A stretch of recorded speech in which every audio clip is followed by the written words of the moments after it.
Hi guys and welcome back to the channel Deepak Yadav Education. Welcome to the daily current affairs of 29th of April 2022.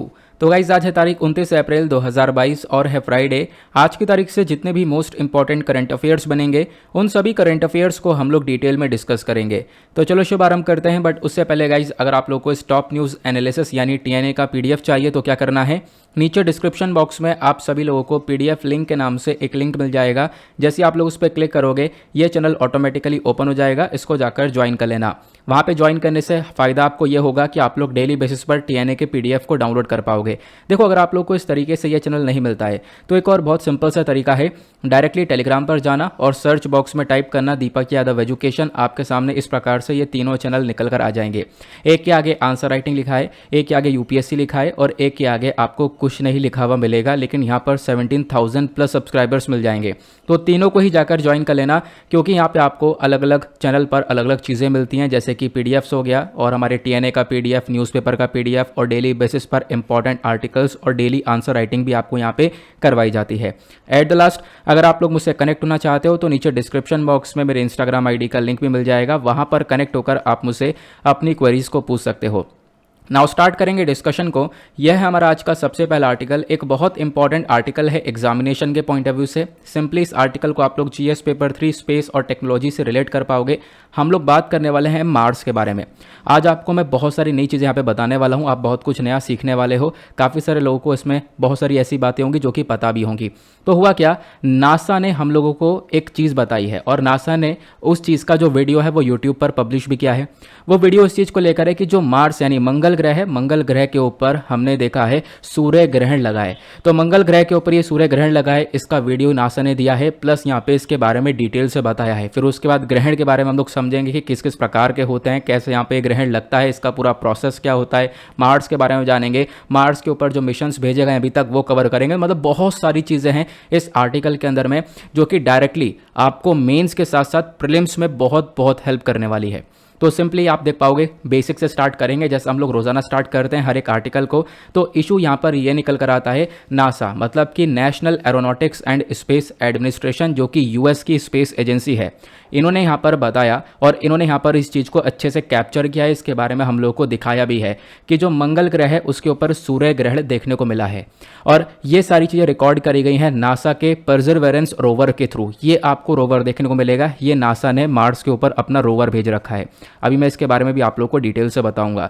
Now इस article को कहाँ से लिया गया, तो एक बहुत इंपॉर्टेंट सोर्स है डाउन टू अर्थ, और साथ ही साथ आप देख पाओगे नासा साइंस ने भी डायरेक्टली इस आर्टिकल को पब्लिश किया है। यहाँ पे आप देख पाओगे यूट्यूब के ऊपर इस वीडियो को भी पब्लिश किया गया है। चलो मैं आप लोगों को अभी ये वीडियो भी दिखा दूंगा, ठीक है। तो आप लोगों ने ये देखा, यहाँ पे बताया गया है कि भाई बिल्कुल ऐसा हुआ है कि जो नासा ने इंफॉर्मेशन दी है इसमें यह बताया कि जो मार्स है, मार्स के पास आपको पता होगा, यानी जो ये मंगल ग्रह के ऊपर 2 चंद्रमा आपको इसके पास देखने को मिलते हैं। एक चंद्रमा का नाम है फोबस, ठीक है। तो ये जो फोबस वाला चंद्रमा है इसी की वजह से यहाँ पर ये सूर्य ग्रहण लगा है। तो इसको हम डिस्कस करेंगे, आखिरकार वो सूर्य ग्रहण लगता कैसे, वो सारी इन्फॉर्मेशन मिलेगी।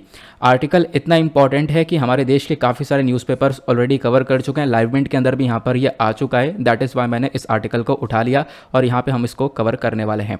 तो डिटेल्स में क्या बताया गया, जो परसिवेरेंस मार्स का रोवर देखने को मिलेगा, जो रोवर मैंने अभी आप लोगों को दिखाया था जिसके नीचे पहिए लगे हुए थे, तो इसी ने यहाँ पर इस एक्लिप्स को कैप्चर किया, यानी कि इस एक्लिप्स, ये जो ग्रहण लगा है इसकी फोटोज़ वगैरह यहाँ पर ली हैं, ठीक है। और बताया ये गया जो मार्स है, मार्स के पास 2 चंद्रमा है, मैंने आपको बताया, जिसमें से एक चंद्रमा का नाम है फोबोस। अब ये जो फोबस आपको देखने को मिलेगा ये धीरे धीरे धीरे धीरे यहाँ पर मार्स की तरफ बढ़ रहा है, ये इन्फॉर्मेशन दी गई है।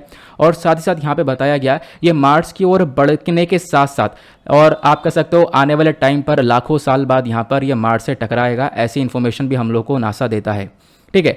तो यहाँ पे जो हमारे साइंटिस्ट हैं उनने इन चीज़ों को अच्छे से ऑब्जर्व किया। अब साइंटिस्ट को फ़ायदा क्या होगा, तो साइंटिस्ट इस चीज़ को ऑब्जर्व करते हुए ये समझ पाएंगे कि जो मून का ऑर्बिट होता है, यानी चंद्रमा का जो ऑर्बिट होता है वो किस प्रकार से वर्क कर रहा है। तो मतलब मून के ऑर्बिट की अंडरस्टैंडिंग और अच्छे से यहाँ पर साइंटिस्ट के पास आ जाएगी। ये यहाँ पे एक इन्फॉर्मेशन निकल कर आती है। तो ये चीज़ें यहाँ पर नासा ने खुद हम लोग को बताई है। ना वो एक्लिप्स क्या है हम लोग डिस्कस करते हैं। पहली चीज़ यहाँ पर मैं आपको बताता हूँ आखिरकार ये सोलर एक्लिप्स होता है क्या, ये सूर्य ग्रहण क्या होता है, कैसे लगता है, उन चीज़ों को कवर करते हैं। बेसिक सी बातें हैं, इस पिक्चर में आपको काफ़ी सारी चीज़ें क्लियर हो जाएंगी। देखो यहाँ पे हम लोग एग्जाम्पल लेंगे अर्थ का। मान लो यहाँ पर पृथ्वी के ऊपर ये सूर्य ग्रहण लग रहा है, तो क्या क्या होता है, कैसे ये सिनेरियो क्रिएट होता है। तो सूर्य ग्रहण में हमने देखा क्या होगा, जो सन की रोशनी है, मतलब कि सूरज की जो रोशनी है वो यहाँ पर पृथ्वी के ऊपर नहीं पड़ेगी, ठीक है। तो इसी को हम लोग यहाँ पर बोलते हैं सूर्य ग्रहण। अब वो कैसे होगा तो ये समझो, इसकी एक सिंपल सी डेफिनेशन है। पहले तो मैं इसको रीड कर देता हूँ, देन उसके बाद यहाँ पे मैं आप लोग को इसको एक्सप्लेन करूंगा। वैसे रीड करते ही आपके दिमाग में डेफिनेशन बैठ जाएगी। तो सोलर एक्लिप्स एक फेनोमेना है that occurs when the moon comes in the way of sun's light, the moon's shadow cast itself on earth blocking out the sun's light as seen from the earth. Simple सा समझ में आ गया। देखो नहीं समझ में आया तो इसको समझते हैं। यहाँ पे सोलर एक्लिप्स एक ऐसा आपको प्रोसेस देखने को मिलेगा जिसके अंदर जो चंद्रमा होता है, यहाँ पे क्या हो गया, ये हमारा सन हो गया, इधर आपको यहाँ पर ये मून देखने को मिलेगा और इधर आपको यहाँ पर अर्थ देखने को मिल जाएगा। अब इस प्रोसेस के अंदर क्या होता है, जो चंद्रमा होता है वो यहाँ पर सन और अर्थ के बीच में आ जाता है, ठीक है। तो यहाँ पर ऑर्बिट किया और जो चंद्रमा है वो सूरज और पृथ्वी के बीच में आ गया। अब सूरज और पृथ्वी के बीच में आएगा तो यहाँ पे जो सूरज की रोशनी पड़ रही थी पृथ्वी के ऊपर वो ब्लॉक हो जाएगी नहीं हो जाएगी, क्योंकि वो जो रोशनी है वो यहाँ पर चंद्रमा के ऊपर पड़ने लगेगी। तो आप देख पाओगे इधर इस रोशनी को इसने ब्लॉक कर दिया चंद्रमा ने, और पीछे यहाँ पर चंद्रमा का जो शैडो है, जो छाँव है, वो यहाँ पर पृथ्वी के ऊपर पड़ने लगती है। क्लियर हुआ। इसी को हम लोग बोलते हैं सोलर एक्लिप्स, यानी कि सूर्य ग्रहण। हम देखते हैं ना सूर्य ग्रहण लग गया है, ठीक है, तो चंद्रमा की रोशनी पृथ्वी तक नहीं पहुंच पाती है। लेकिन आपको ये भी ध्यान रखना है कि सूर्य ग्रहण के बहुत सारे प्रकार होते हैं। 3 प्रकार के आपको देखने को मिलेगा। तो यहाँ पर पहला होता है टोटल सोलर एक्लिप्स, दूसरा होता है पार्शियल सोलर एक्लिप्स और तीसरा होता है एनुलर सोलर एक्लिप्स। तो इसके बारे में आगे मैं आपको बताऊंगा, लेकिन उससे पहले इस वाली डेफिनेशन को भी कवर करो। अभी हम लोगों ने देखा कि हाँ बिल्कुल हम लोग ये चीज़ तो समझ चुके हैं कि चंद्रमा की जो शैडो है वो यहाँ पे पृथ्वी पर पड़ेगी और सूर्य की जो रोशनी है वो यहाँ पर चंद्रमा इसको ब्लॉक कर देगा। इसी को हम लोग सूर्य ग्रहण बोलते हैं।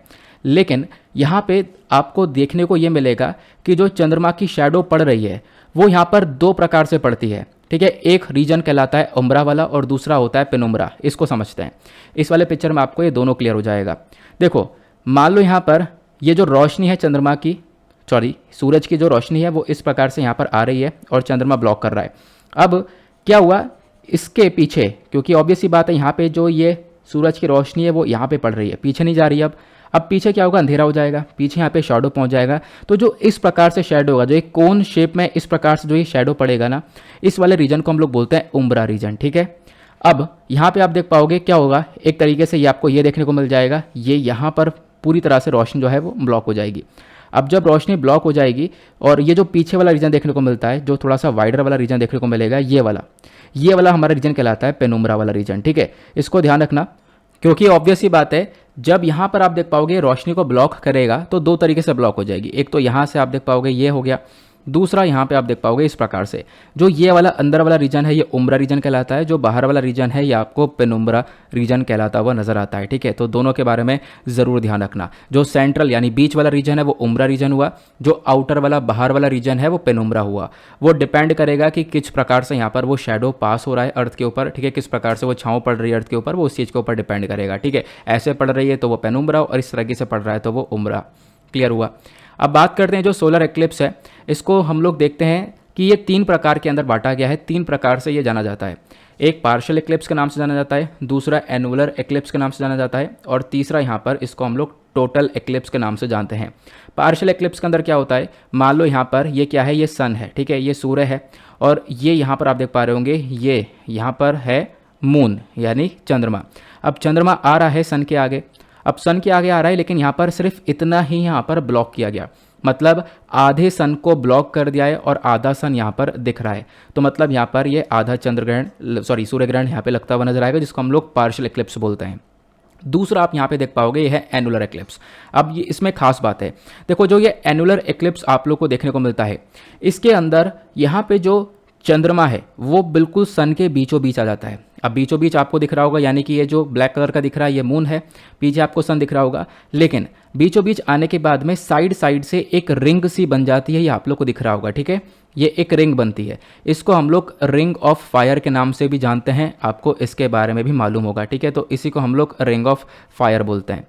फिर उसके बाद ये आता है तीसरा वाला टोटल एक्लिप्स। टोटल एक्लिप्स के अंदर क्या होता है, जो यहाँ पर हमारा मून है ये पूरी तरह से यहाँ पर सूर्य को ढक देता है, तो ये यहाँ पे पूरा टोटल एक्लिप्स कहलाता है। तो यहाँ पे इसके बारे में आप लोग पढ़ सकते हो। टोटल एक्लिप्स के अंदर क्या होता है, जो एंटायर सेंट्रल पोर्शन होता है सन का वो ब्लॉक हो जाता है। और उसके बाद यहाँ पे मैंने आपको ये बताया पार्शियल सोलर एक्लिप्स के अंदर थोड़ा सा ही यहाँ पर सन ब्लॉक हो पाता है, और एनुअल सोलर एक्लिप्स के अंदर जो मून है वो बीचों बीच में आ जाता है सन की, और साइड साइड में एक रिंग सी बन जाती है जिसको हम लोग रिंग ऑफ फायर के नाम से जानते हैं। ओके, क्लियर हुआ? आई होप आप लोग को एक बात बहुत अच्छे से समझ में आ रही होगी। देन उसके बाद आगे बढ़ते हैं। अब यहाँ पे ये मैंने आपको बता दिया कि सोलर एक्लिप्स के किस प्रकार से यहाँ पे अलग अलग टाइप्स बांटे गए हैं।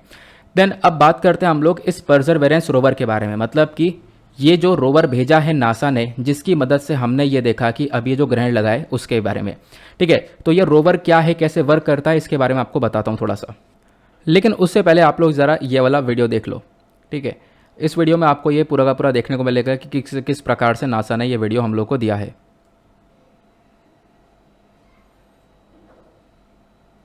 ये आपको दिख रहा होगा कि यहाँ पर आप लोग देख पा रहे होंगे इस प्रकार से जो सन है वो थोड़ा सा ब्लॉक हुआ। यही यहाँ पर वीडियो नासा ने अपने यूट्यूब चैनल पर अपलोड कर रखा है।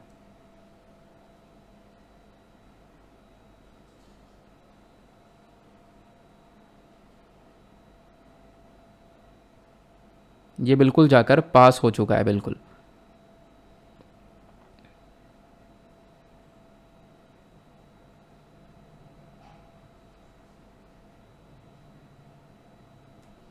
ठीक है ना, तो आपने वीडियो देख लिया। अब बात करते हैं ये जो चीज़ें रिकॉर्ड करी गई हैं वो यहाँ पर एक परसेवरेंस रोवर के थ्रू रिकॉर्ड करी गई हैं। ये रोवर यहाँ पे नासा ने भेजा है, ठीक है। इसी के थ्रू ये चीज़ें रिकॉर्ड करी गई हैं। यहाँ पे आप देख पाओगे इसके अंदर क्षमता यह है कि ड्रिलिंग वगैरह भी कर सकता है मार्स के ऊपर। यहाँ पे बताया गया जो ये परसेवरेंस है ये एक एडवांस लेवल का और बहुत ज़्यादा महंगा एक लेबोरेटरी हम लोगों ने भेज रखी है मार्स के ऊपर में, मंगल ग्रह पर एक लेबोरेटरी बना के भेज रखी है।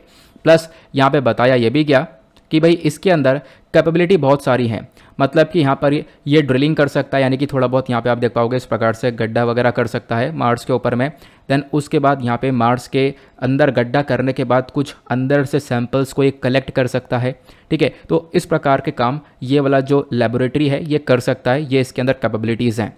फिर बताया गया ये नासा का मार्स 2020 मिशन था, ध्यान रखना, ठीक है। तो नासा का ये मार्स 2020 मिशन है, इसमें हम लोगों ने एक स्मॉल रोबोट को ऐड कर रखा है। साथ ही साथ कोएक्सियल हेलीकॉप्टर भी आपको देखने को मिलेगा जो कि यहाँ पर उड़ता है और वो भी यहाँ पर चीज़ों को रिकॉर्ड करके देता है ना। वो कोएक्सियल हेलीकॉप्टर क्या है मैं आपको बताऊंगा, उससे पहले यहाँ पर ये ज़रूर जान लो, एक छोटा सा इन्फॉर्मेशन है, वो ये है कि कब इस मार्स 2020 मिशन को लॉन्च किया गया था। तो इसको लॉन्च किया गया था 30 जुलाई 2020 में, और ये मार्स के ऊपर यानी मंगल ग्रह पर लैंड कब हुआ, तो ये लैंड हुआ 18 फरवरी 2021 में। तो 2020 में हमने इसको लॉन्च कर दिया था, 2021 में जाकर ये मंगल ग्रह पर लैंड किया।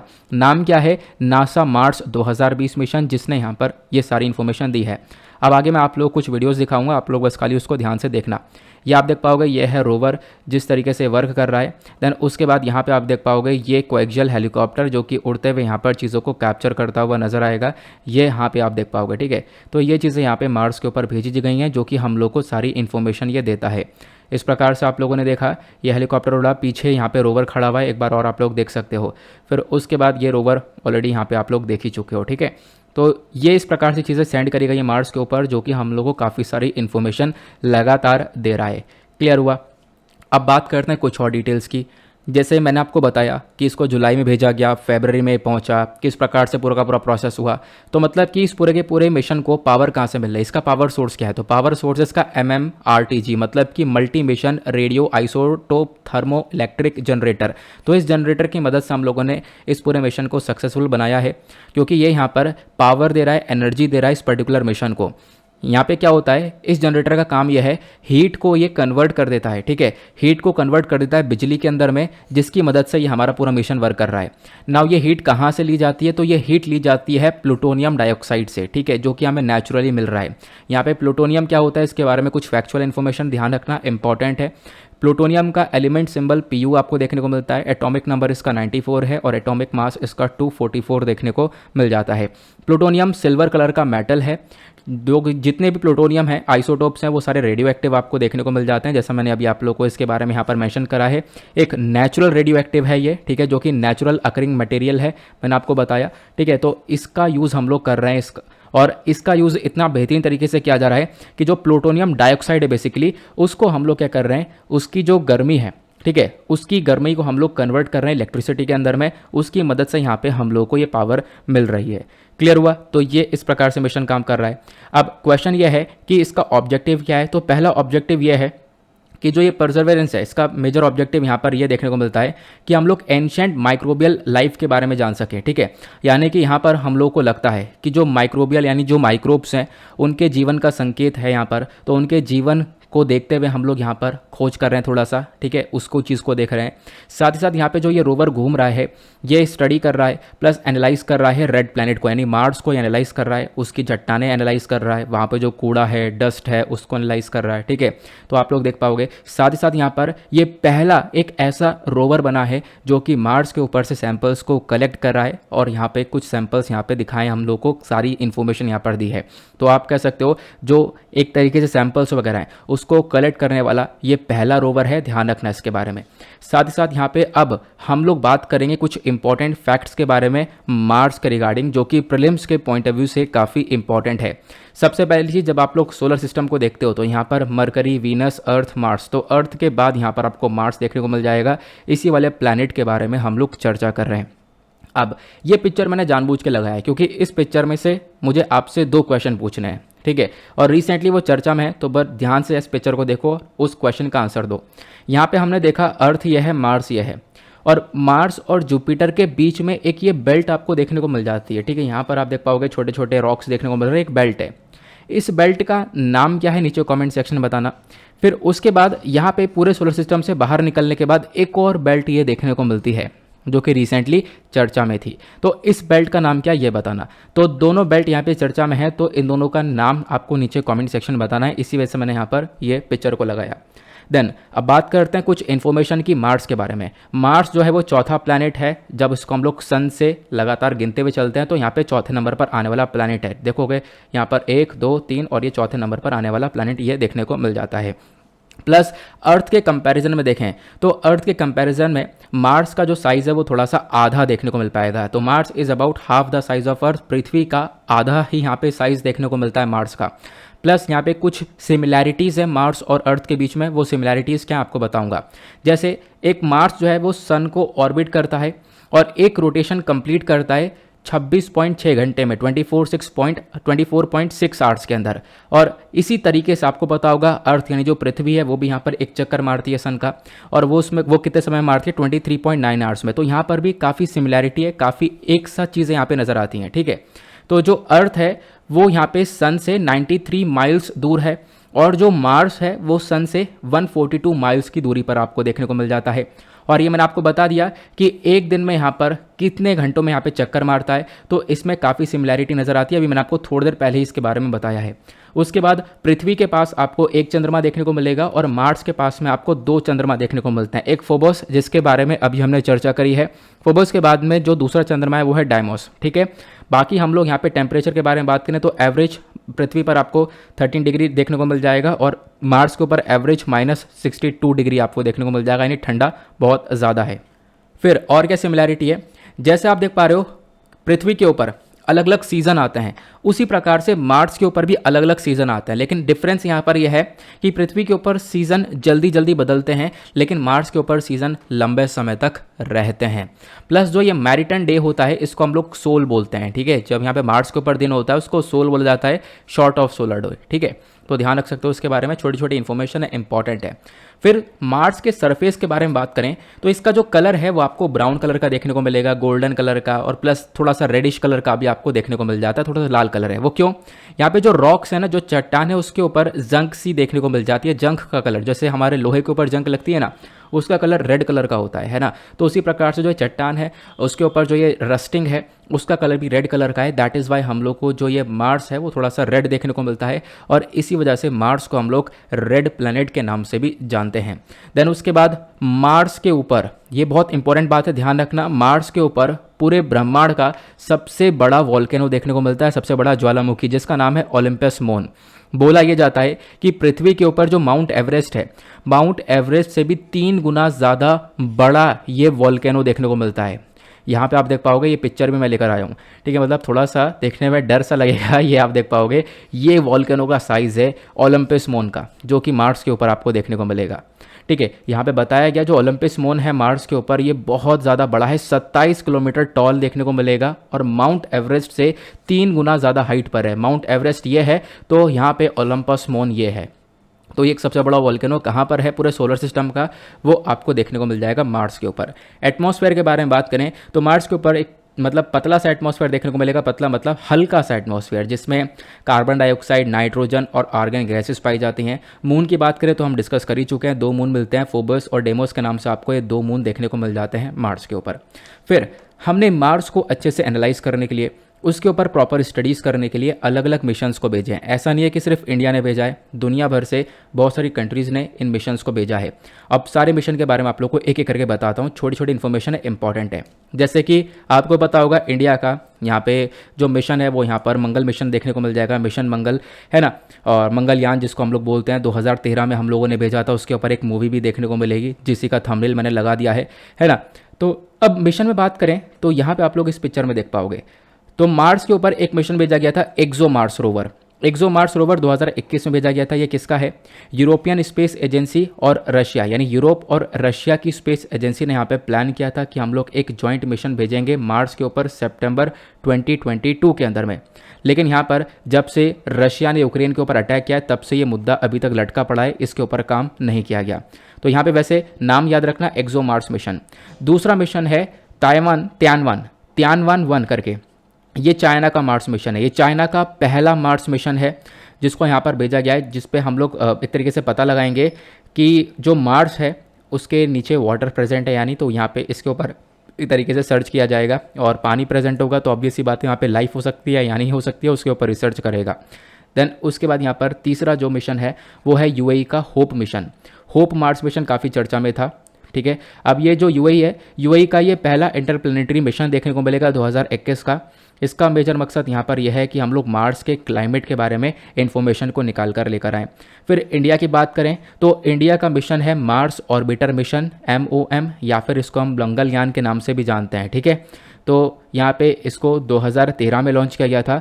मंगलयान जो है इंडिया का मार्स ऑर्बिटर ये देखने को मिल जाता है, ध्यान रखना, ठीक है। अब ये इंडिया का मार्स ऑर्बिटर है जो कि क्या करेगा, प्लैनेट को ऑब्जर्व कर रहा है। इनफैक्ट अभी भी हम देख पा रहे हैं कि मार्स को लगातार ऑब्जर्व किया जा रहा है साल 2014 से रेगुलर बेसिस पर।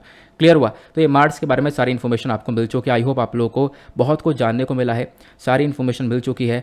कोई भी क्वेश्चन आता है, चाहे प्रीलिम्स में आए चाहे मेंस में आए, आप लोग इसको डेफिनेटली सॉल्व कर पाओगे।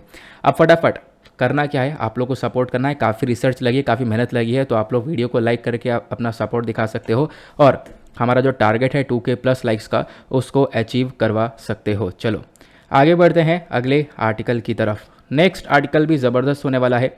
हम यहाँ पे डिस्कस करने वाले हैं मिनिस्ट्री ऑफ होम अफेयर्स और सिटीजनशिप अमेंडमेंट एक्ट के बारे में। देखो, सिटीजनशिप अमेंडमेंट एक्ट वापस से चर्चा में आ चुका है।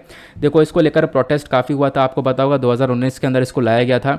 बहुत प्रोटेस्ट हुआ, बहुत सारे लोग अगेंस्ट में आए, बहुत सारे लोग सपोर्ट में आए, जैसा आप लोग यहाँ पर पिक्चर देख पा रहे होंगे।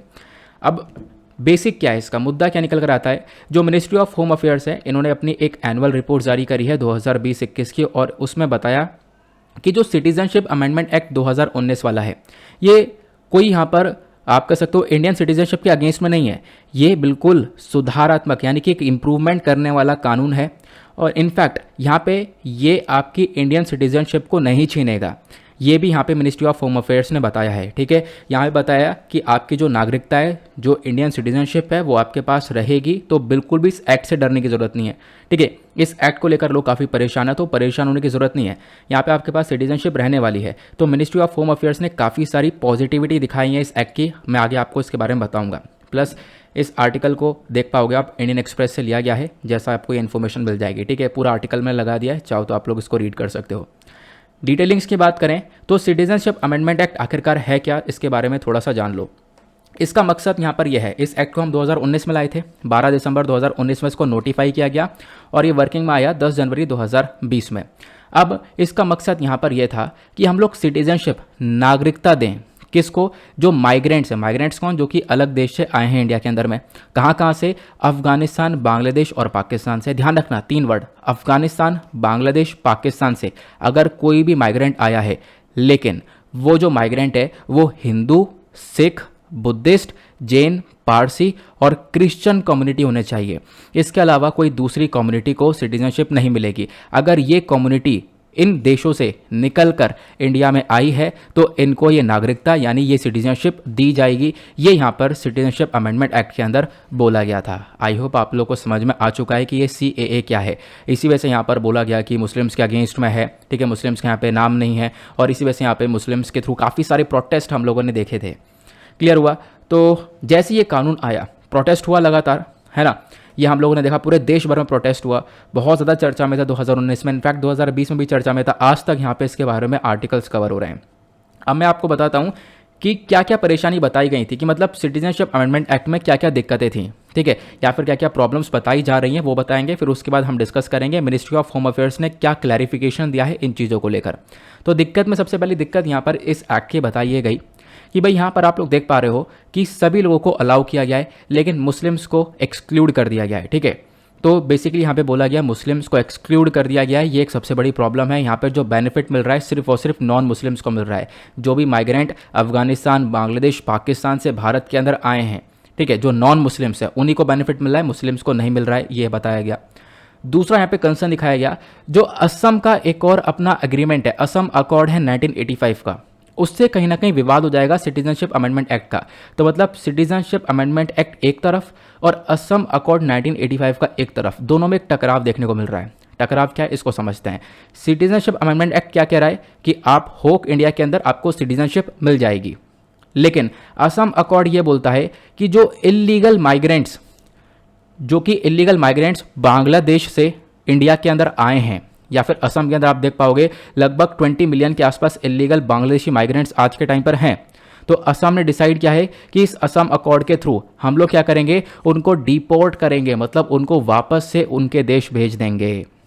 तो असम यहाँ पे बोलता है कि हम उनको वापस से उनके देश भेज देंगे, और सिटीजनशिप अमेंडमेंट एक्ट बोलता है कि हम लोग यहाँ पर उनको एक सिटीजनशिप देंगे। क्लियर हुआ। तो बहुत सारे माइग्रेंट्स आप देख पाओगे। तो इसी चक्कर में यहाँ पे बोला जा रहा है कहीं ना कहीं इस जो सिटीजनशिप अमेंडमेंट एक्ट है वो कहीं ना कहीं असम अकॉर्ड के साथ में टकराव में आ रहा है। दूसरा पॉइंट क्लियर हुआ। तीसरा कंसर्न क्या देखने को मिलेगा, जो भी क्रिटिक्स हैं, जो भी यहाँ पर आप कह सकते हो इस एक्ट के अगेंस्ट में, उनका कहना यह है कि ये भाई इस एक्ट की वजह से आर्टिकल जो 14 है हमारे संविधान का वो वॉयलेट हो रहा है। आर्टिकल 14 राइट टू इक्वालिटी के बारे में बात करता है, तो राइट टू इक्वालिटी तो यहाँ पर नज़र आ नहीं रही है। प्लस यहाँ पे हमारे संविधान में सेकुलरिज्म के बारे में मेंशन्ड है। ठीक है, इंडिया एक सेकुलर कंट्री है जहाँ पर सारे रिलीजन के लोग साथ मिलकर रहते हैं। तो यहाँ पर इन चीज़ों का कहीं ना कहीं वॉयलेशन हो रहा है, ऐसा यहाँ पर क्रिटिक्स के थ्रू बोला गया। क्लियर हुआ। तो ये 3 इश्यूज़ बताए गए। उसके बाद अगला इशू बताया गया कि इंडिया ने यहाँ पर बहुत सारे रिफ्यूजीज़ हैं जिनको छूट दे दिया इसके अंदर। जैसे यहाँ बताया गया, India has several other refugee, जैसे कि तमिल्स हो गए श्रीलंका के, उसके बाद यहाँ पे आप देख पाओगे हिंदू रोहिंग्या हो गए म्यांमार के, इनको एक्ट के अंदर कवर ही नहीं किया गया। ठीक है, तो आप देख पाओगे इनको एक्ट के अंदर कवर नहीं मिला, तो एक दिक्कत ये देखने को मिल जाएगी, मतलब सभी माइग्रेंट्स को कवर करो, लेकिन यहाँ से जो माइग्रेंट्स आ रहे हैं इनको कवर नहीं किया गया। उसके साथ साथ यहाँ पर और क्या मेंशन किया गया, ये बहुत ज़्यादा डिफिकल्ट हो जाएगा सरकार के लिए कि यहाँ पे देखना कि भाई इलीगल तरीके से किसी ने एंट्री करी है और यहाँ पे कौन पीड़ित आया है। ठीक है, तो इसमें बहुत ज़्यादा प्रॉब्लम हो जाएगी देखना कि भाई इलीगल माइग्रेंट कौन है या फिर जो परेशान होकर आया है वो कौन है। ये भी यहाँ पर देखने में काफ़ी प्रॉब्लम देखने को मिल सकती है। उसके साथ साथ बताया गया यहाँ पे एक चीज़ और ये देखने को मिल जाती है, वो ये है कि अगर ये सिटीजनशिप अमेंडमेंट एक्ट ऐसे चलता रहा तो बोला यह जाता है कि अफगानिस्तान, बांग्लादेश और पाकिस्तान, इनके साथ में जो रिलेशन है, हमारे बायलैटरल टाइज़ है, वो थोड़े से और ख़राब होते हुए नजर आएंगे। पहले से यहाँ पर ज़्यादा अच्छे है ही कहाँ, ठीक है। तो ये भी आप लोग देख पाओगे। तो ये कहीं ना कहीं कंसर्न्स बताए गए हैं रिगार्डिंग CAA। लेकिन अब यहाँ पर इसके दूसरे पहलू को देखते हैं। हमारी मिनिस्ट्री ऑफ होम अफेयर्स ने काफ़ी प्यार से क्लैरिफिकेशन दिया है। इन्होंने बताया यार इतना परेशान क्यों हो रहे हो, इतना इशू क्यों उठा रहे हो CAA को लेकर। यहाँ पे सुनो ध्यान से। पहला पॉइंट यहाँ पर मिनिस्ट्री ऑफ होम अफेयर्स ने बोला, जो ये सिटीजनशिप अमेंडमेंट एक्ट है, ठीक है, ये does not apply to Indian citizens. यहाँ पे क्या है, जो भारत के नागरिक हैं उनके ऊपर ये अप्लाई नहीं हो रहा है। प्लस उसके बाद यहाँ पे बताया गया किसी की सिटीजनशिप छीनी नहीं जा रही है, सभी के पास अपनी सिटीजनशिप आपको देखने को मिल जाएगी। आज के टाइम पे जो लीगल प्रोसेस है, जो लीगली यहाँ पर कुछ कानून है सिटीजनशिप लेने का, कुछ हमारे जो सिटीजनशिप वाला चैप्टर है उसके अंदर प्रॉपर बताया गया कि कौन कौन भारत की नागरिकता ले सकते हैं। तो अगर आप एलिजिबल हो सिटीजनशिप लेने के लिए भारत की, तो आओ सिटीजनशिप ले सकते हो, आपके लिए कोई रोक नहीं है। यहाँ पे ये चीज़ें यहाँ पर मेंशन करी गई है, ठीक है। जो सिटीजनशिप एक्ट 1955 है, इसके अकॉर्डिंग अगर आप लोग एलिजिबल होते हो तो इंडिया की सिटीजनशिप ले सकते हो आराम से, वो ले लो, ठीक है। जो लीगल माइग्रेंट्स हैं, किसी भी रिलीजन के, किसी भी देश के हैं, चाहे किसी भी रिलीजन के हों, उन सबको सिटीजनशिप मिलेगी भारत की। आप एलिजिबल हो तो आखिर ले लो। बार बार ये पॉइंट यहाँ पे मेंशन किया गया है, ठीक है।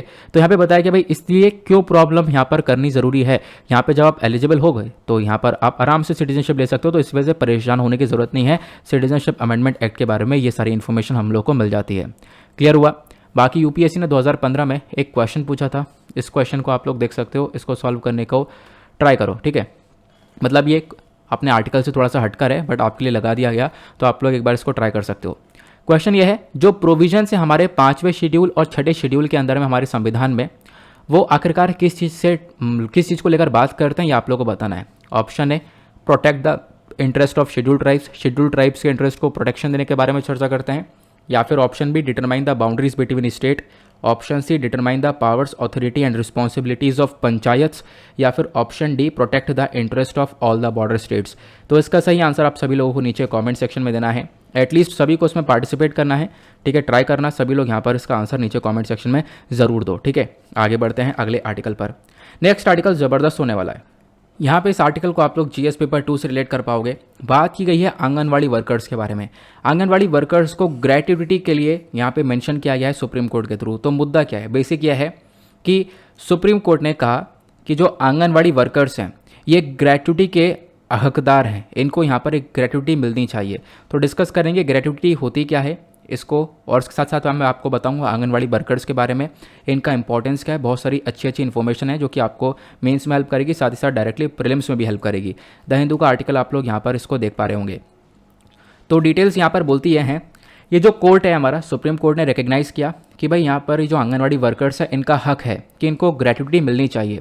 और जो ग्रेट्युटी है इसको देने के लिए हमारे पास एक एक्ट भी है, पेमेंट ऑफ ग्रेट्युटी एक्ट 1972, ठीक है। तो मैं अभी आप लोगों को ग्रेट्युटी क्या होती है इसके बारे में बता देता हूँ, या ग्रेच्युटी कह लो या ग्रेट्युटी कह लो, ठीक है, दोनों तरीके से प्रोनाउंस कर सकते हो। तो इसका ये बेसिकली यहाँ पर एक बेनिफिट है, एक फ़ायदा दिया जाता है, ठीक है, एक अमाउंट पे किया जाता है under the payment of gratuity act 1972। तो इस एक्ट के अंदर में एक पेमेंट दी जाती है। बेसिकली यहाँ पर मान लो यहाँ पर कोई व्यक्ति है, ठीक है, अब मान लो यहाँ पर एक एम्प्लॉयर है जिसने जॉब पे इस व्यक्ति को, एम्प्लॉय को रख रखा है। अब वो जॉब छोड़ रहा है, उसने मिनिमम 5 साल काम कर लिया था, 5 साल बाद वो जॉब छोड़ रहा है, तो उसको कुछ यहाँ पे अलग से अमाउंट दे दिया जाता है, थैंक यू अमाउंट, ठीक है, या फिर आप कह सकते हो कुछ फाइनेंशियल थैंक यू प्रोवाइड करवाया जाता है कि आपने हमारी कंपनी के लिए इतना सर्व किया है, ये आप डिजर्व करते हो, आपको इतना अमाउंट दिया जा रहा है। तो वो क्या है, वो ग्रेच्युटी है। नाउ तो ग्रेच्युटी बेसिकली एक फाइनेंशियल कंपोनेंट देखने को मिलेगा, कुछ पैसा दिया जाता है एम्प्लॉयर के थ्रू अपने एम्प्लॉय को। क्लियर हुआ, क्योंकि उस एम्प्लॉय ने उस ऑर्गेनाइजेशन के प्रति काफ़ी कुछ काम किया है, तो इसी वजह से यहाँ पर वो एम्प्लॉयर की एक हक बनता है कि वो जाकर उस एम्प्लॉय को अपना कुछ ग्रेच्युटी या फिर कुछ फाइनेंशियल पेमेंट दे दें। क्लियर हुआ। तो ग्रेच्युटी क्या है मैंने आपको समझा दिया। तो आंगनवाड़ी जो वर्कर्स हैं इनको भी यहाँ पर ये ग्रेच्युटी मिलना चाहिए, ऐसा सुप्रीम कोर्ट ने बोला है, ठीक है। क्लियर हुआ।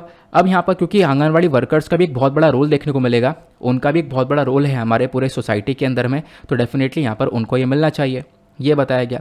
साथ ही साथ यहाँ पर ये भी बताया गया कि भाई ये भी बोला जाता है कि जो इंटीग्रेटेड चाइल्ड डेवलपमेंट स्कीम है, ICTS को हम लोग बोलते हैं, ठीक है, ये जो स्कीम है इसको एक अटेंशन मिलनी चाहिए पब्लिक पॉलिसी के अंदर में। ये स्कीम बहुत इंपॉर्टेंट है। इस स्कीम के बारे में भी आप लोगों को इस आर्टिकल के लास्ट में बताऊंगा। इंपॉर्टेंट है, स्कीम्स को लेकर क्वेश्चन बन जाते हैं कि इंटीग्रेटेड चाइल्ड डेवलपमेंट स्कीम क्या है।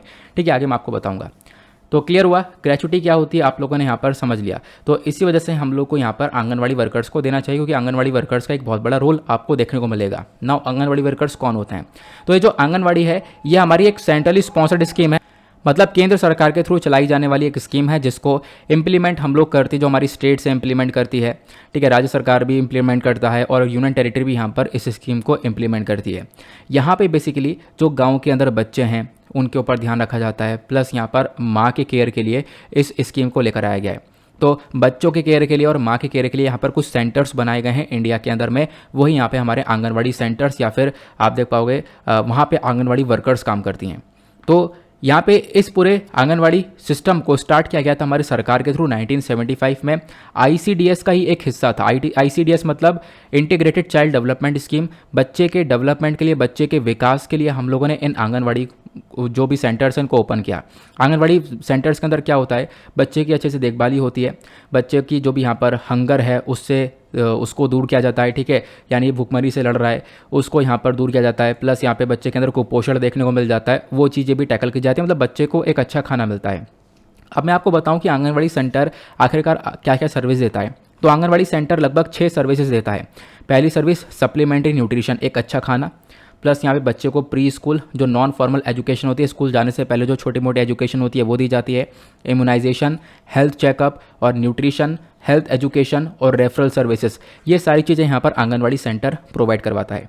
नाउ जो भी बेनिफिशियरी होता है आंगनवाड़ी सर्विस स्कीम के अंदर में, ठीक है, वो अपने आधार के बेसिस पर आइडेंटिफाई किया जाता है, ये आप लोग को ध्यान रखना है। ठीक है, अब बात करते हैं हम लोग इस स्कीम के इंपॉर्टेंस के बारे में। कोर्ट ने बताया कि जो आज के टाइम पर आंगनवाड़ी वर्कर्स हैं वो बहुत ज़्यादा आपको देखने को मिलेगा सोसाइटी के लिए हेल्पफुल हैं, बहुत अच्छी तरीके से ध्यान रखनी है। लगभग 158 मिलियन चिल्ड्रनों का ध्यान रखा जा रहा है आंगनवाड़ी वर्कर्स के अंदर, आंगनवाड़ी सेंटर्स के अंदर में, और वो वर्कर्स ही यहाँ पर ध्यान रख रहे हैं इन बच्चों का। तो इसी वजह से यहाँ पे आप कह सकते हो आंगनवाड़ी वर्कर्स और सेंटर्स दोनों का एक बहुत बड़ा रोल है। आंगनवाड़ी वर्कर्स और जो हेल्पर्स हैं दोनों यहाँ पर डिसएडवांटेज वाले एरिया के अंदर सर्व कर रहे हैं, कुछ ऐसे एरिया जहाँ पे काफ़ी सारी कमियां हैं। ठीक है, वहाँ पर आप कह सकते हो कि ये जो वर्कर्स है सेंटर से प्रॉपरली काम कर रहे हैं। क्लियर हुआ? अब बच्चों के प्रति काम किया जा रहा है, बच्चों को देखभाली की जा रही है, प्लस यहाँ पे आंगनवाड़ी वर्कर्स के अंदर एक बहुत बड़ी हेल्प मिल जाती है जो काम कर रही है महिला उनको, मतलब कि मान लो यहाँ पर कोई महिला है, ठीक है, वेमेन है, वो यहाँ पर वर्क कर रही है, तो वर्क कर रही है तो अपने बच्चों को अच्छे से यहाँ पर वो आंगनवाड़ी सेंटर के अंदर छोड़ सकती है, वहाँ पे बच्चे की केयर प्रॉपरली की जाएगी। तो बेसिकली इन वर्कर्स को ग्रेच्युटी मिलनी चाहिए, ऐसा सुप्रीम कोर्ट ने बोला। क्लियर हुआ? आई होप आप लोग इसको समझ गए होंगे। नाउ जैसे मैंने आप लोगों से बोला था कि मैं आपको ये भी बताऊंगा आर्टिकल के लास्ट में इंटीग्रेटेड चाइल्ड डेवलपमेंट स्कीम क्या होता है, क्योंकि ये सारी चीज़ें चाहे आंगनवाड़ी वर्कर हो चाहे कुछ भी हो, ये सब आईसीडीएस के अंडर में आता है। आईसीडीएस एक अम्ब्रेला स्कीम है, बहुत बड़ी स्कीम। आईसीडीएस के अंदर बहुत छोटी छोटी बहुत सारे मिशन, स्कीम, योजना वगैरह आती हैं, वो सब मैं आपको बताने वाला हूँ, बस खाली ध्यान से सुनते हुए चलना। एक बहुत इंपॉर्टेंट पार्ट आपके सिलेबस का कवर हो जाएगा। नाउ जो अम्ब्रेला आईसीडीएस मतलब एक बड़ा सा स्कीम है आईसीएस, और इसके अंदर आपको बहुत सारी और भी छोटी छोटी स्कीम्स मिलती हैं। आईसीडीएस यहाँ पर अगेन एक सेंट्रली स्पॉन्सर्ड स्कीम, केंद्र सरकार के थ्रू चलाई जाने वाली स्कीम है, जिसको लागू किया जाता है ministry of women and child development के थ्रू। इसको लॉन्च किया गया था 1975 में, और इन्फॉर्मेशन आप लोग यहाँ पर देख पाओगे। बाकी मैंने आपको बताया आईसीडीएस भी बिल्कुल वही 6 सर्विसेज देता है जो आंगनवाड़ी सेंटर्स देते हैं। ठीक है, nutrition, pre education, immunisation, nutrition education, referral services, ये सारी चीज़ें यहाँ पर आंगनवाड़ी सर्विस जैसे मिलती है वैसे ही यहाँ पर आईसीडीएस के अंदर ये सारी सर्विस मिलती है। तो आईसीडीएस के अंडर में ही, इसी स्कीम के अंडर में ही हमारा आंगनवाड़ी सर्विस स्कीम आता है। तो आंगनवाड़ी सर्विस स्कीम के बारे में ऑलरेडी हम लोग थोड़ी देर पहले पढ़ चुके हैं। आईसीडीएस के अंदर में दूसरी स्कीम आती है प्रधानमंत्री मातृ वंदना योजना। ठीक है, अब इसमें क्या होता है, जो वेमेन्स है उनको एक डायरेक्ट कैश इंसेंटिव दिया जाता है, यहाँ पर कुछ पैसा दिया जाता है उनके बैंक अकाउंट के अंदर में, ठीक है, जो कि इंस्टॉलमेंट में वो पेमेंट की जाती है। ठीक है, तो आप लोग देख पाओगे जो ये प्रधानमंत्री मातृ वंदना योजना है, इसको पहले हम लोग इंदिरा गांधी मातृ सहयोग योजना के नाम से भी जानते थे। इसको ओरिजिनली लॉन्च किया गया था 2010 के अंदर में, बाद में यहाँ पर इसका नाम बदल दिया गया था 2017 में। और ये जो स्कीम है ये ministry of women and child development के अंडर में आती है। फिर उसके बाद आईसीडीएस के अंदर में जो तीसरी स्कीम आती है वो है नेशनल क्रैश स्कीम। यहाँ पर क्या है, ये बच्चों की केयर के ऊपर ध्यान रखता है। मान लो यहाँ पर एक विमेन है अब ये विमेन काम करती है और इस विमेन का एक बच्चा है जो कि 6 महीने से अगर 6 साल के बीच में है, तो इस बच्चे का ध्यान रखा जाएगा इस सेंटर के अंदर। जगह जगह पर ये फैसिलिटीज़ प्रोवाइड करवाई जाएंगी जहाँ पे बच्चे का 7.5 मतलब 7 या 7.5 घंटे तक यहाँ पे ध्यान रखा जाएगा। एक महीने के अंदर जो भी 26 दिन होंगे लगभग, मतलब महीने में 26 दिन तक यहाँ पे बच्चे को केयर दी जाएगी। बच्चे के लिए सारी फैसिलिटीज़ अवेलेबल होंगी, उसको न्यूट्रिशन मिलेगा, ठीक है, अर्ली चाइल्ड केयर एजुकेशन मिलेगा, उसके सोने की फैसिलिटीज़ भी वहाँ पे होंगी। तो महिला अगर काम कर रही है तो अपने बच्चे को इन सेंटर्स में छोड़ सकती है। क्लियर हुआ। अब आईसीडीएस के अंदर में जो तीसरी स्कीम आती है वो आती है स्कीम फॉर एडोलेसेंट गर्ल्स, ठीक है, जो ऐसी गर्ल्स यानी ऐसी बच्चियां जिनकी उम्र 11 से 14 साल की है, तो इनको हम लोग यहाँ पे एम्पावर करते हैं कि वो अपने सोशल स्टेटस को इम्प्रूव कर सके, उनकी लाइफ स्किल्स और इन चीज़ों को इम्प्रूव करने के ऊपर हम लोग फोकस करते हैं। Skill education, skill training, home management, ये सारी ट्रेनिंग वगैरह यहाँ पे इन एडोलेसेंट गर्ल्स को प्रोवाइड करवाई जाती है इस आईसीडीएस के अंदर में।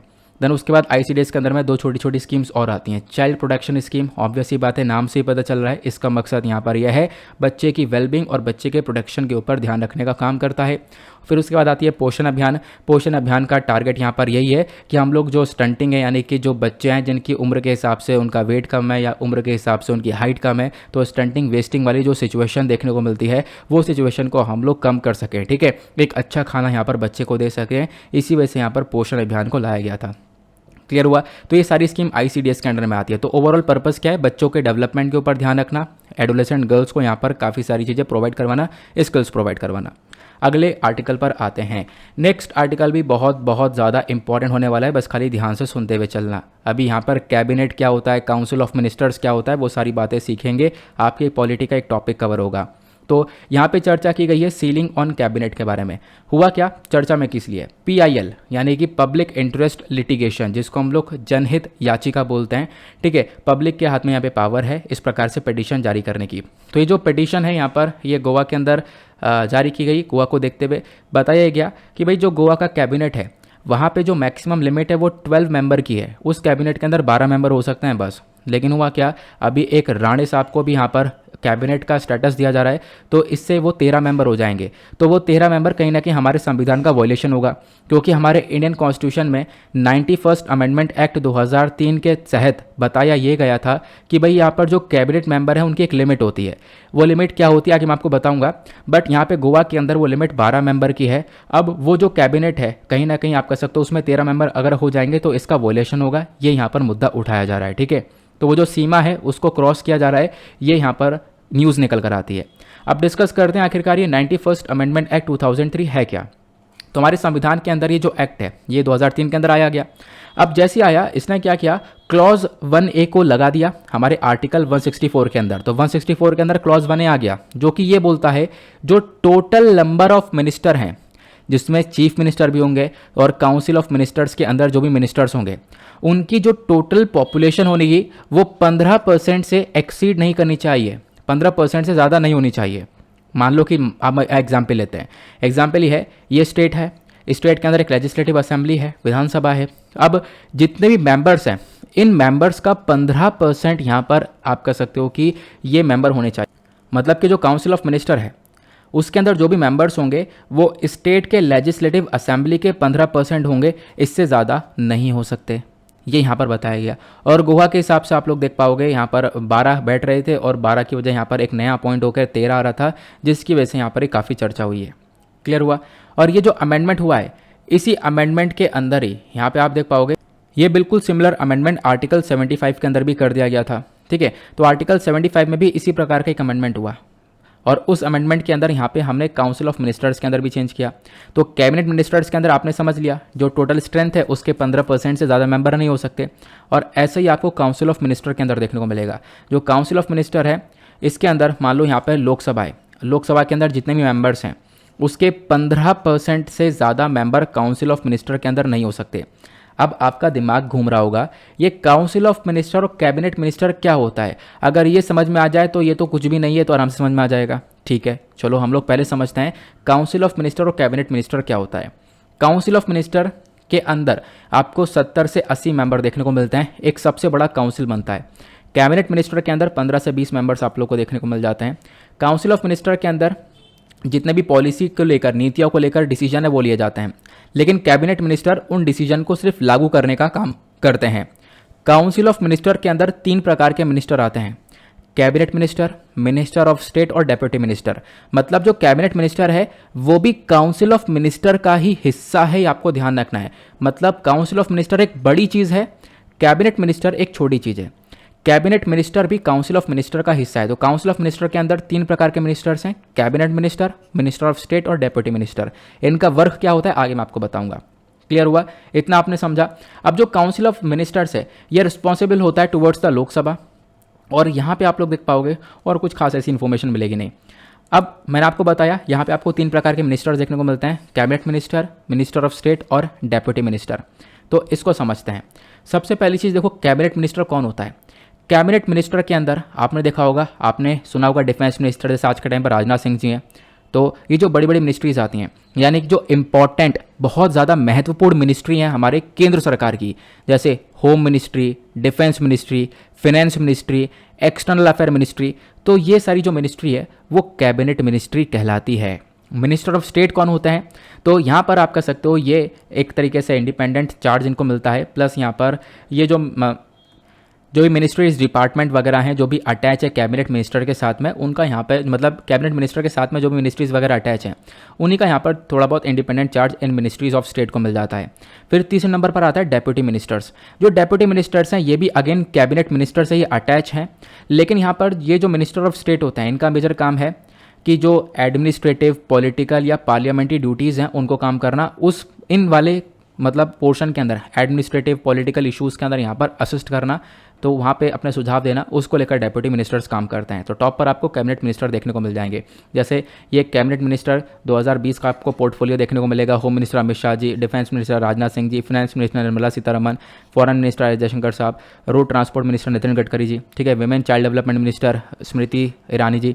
तो आप लोग देख पा रहे होंगे ये सारे मिनिस्टर्स हैं, ये सारे कैबिनेट मिनिस्ट्री होती है। क्लियर हुआ? आपने कैबिनेट और काउंसिल मिनिस्टर समझ लिया। अब यहाँ पर हमने देखा ये कैबिनेट मिनिस्टर क्या होता है और काउंसिल ऑफ मिनिस्टर क्या होता है, ये आपने देख लिया।